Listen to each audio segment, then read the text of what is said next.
Um, Look, here you go. 1 Corinthians 4,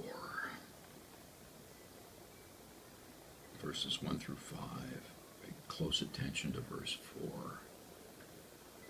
For I know nothing by myself. Oh, you say I need to be baptized? I know nothing by myself other than Christ and Him crucified. All right. You say I have to show works along with my faith.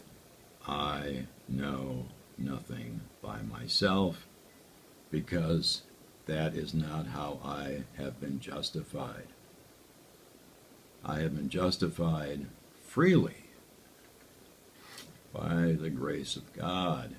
I didn't come to an understanding that Jesus took upon himself the sins of the world and removed them so they are no longer a factor in whether or not I or you or anybody who's ever lived goes to heaven.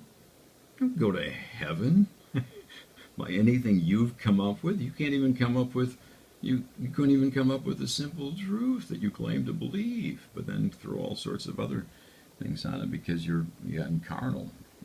You're on a denominational church, or the truth is not in you at all.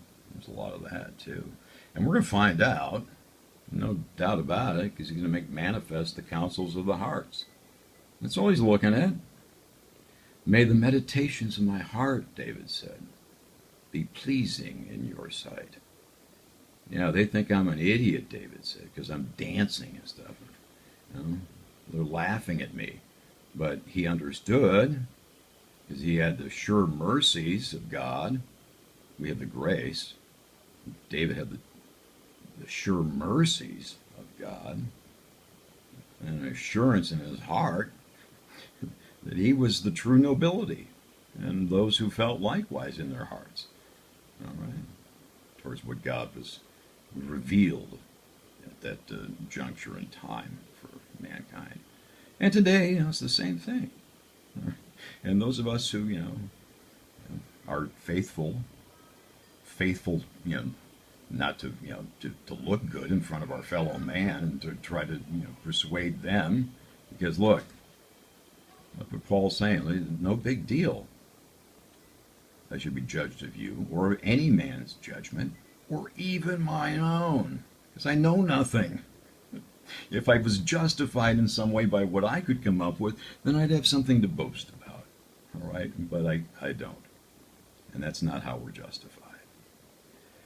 And, if you just meditate on this, I know this, you meditate on it, but if you really think about it and then listen to what comes out of people's mouths, how quick they are to take offense when something is said about them, it's like, wait, you give up rights to yourself in a sense, don't you? And once you've been apprehended, it's like, okay, maybe it's time to renew my thinking on things. Because what the world is doing and they consider to be light is actually dark. Especially so much of it's done openly and ostentatiously and manifesting what's really in their hearts when it comes to what they consider to be faith and works. And all of these people are misled. The blind leading the blind. So there you go. I'll try to keep my things under 6 minutes. It's not that complicated, is it? There should be a specific point in time where you realize that, hey, something's entered into me and I'm seeing something and understanding something that was hidden from me. And indeed it is. It's in the mind of God. Nobody knows the thoughts of God except the Spirit of God. Nobody knows your thoughts except your spirit.